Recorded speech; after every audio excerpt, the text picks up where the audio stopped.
We're at the Louvre and we're looking at Rembrandt's Betsabá. It's a large canvas and it's almost square. And I think the nude is actually life-size.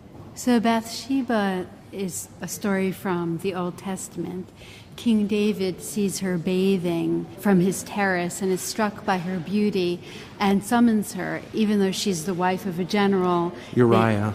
They begin an illicit adulterous affair that ends in tragedy, with Uriah being sent by David into battle to certain death, and David and Betsabá have a stillborn child.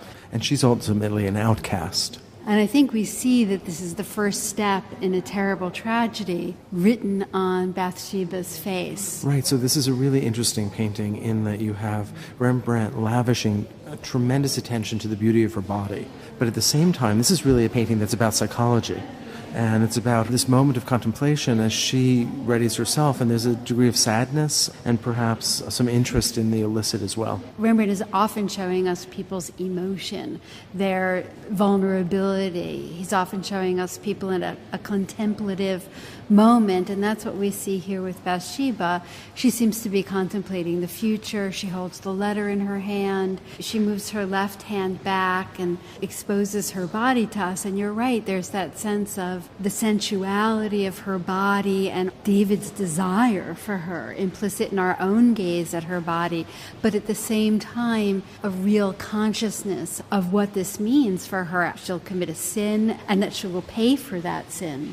There does seem to be real foreboding, and it's not simply from the dark, warm colors of this painting, but it really has to do with the tilt of her head, that her gaze is downward, the lids of her eyes are low, and it has to do with, in a sense, the softness and, as you said, the vulnerability of the face and the relaxed muscles of the face. We have that dark background that we often see in Rembrandt's work.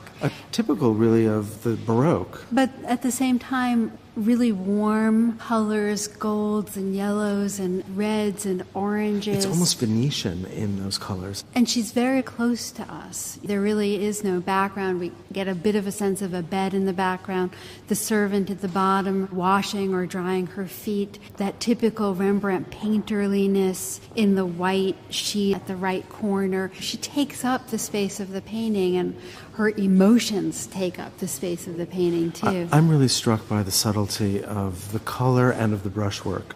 I mean, the brushwork is most evident in that white sheet that she has her hand on and that surrounds her, and it's really just playful and energetic. But the quality of her flesh is really beautiful also. I mean, look at those subtle whites and pinks and greens and warm tones against cool, and the ways in which her skeletal structure and her flesh and the fat in her body are all so tenderly rendered.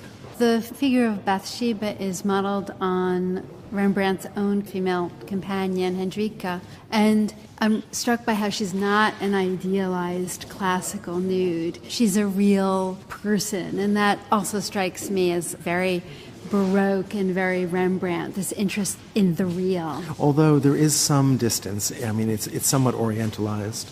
And, of course, there's the distance of this being biblical history. So it's not as if she's a modern nude. No, he's transformed her, but he's based her on a real person. And that sense of the reality of the figure is still present, I agree.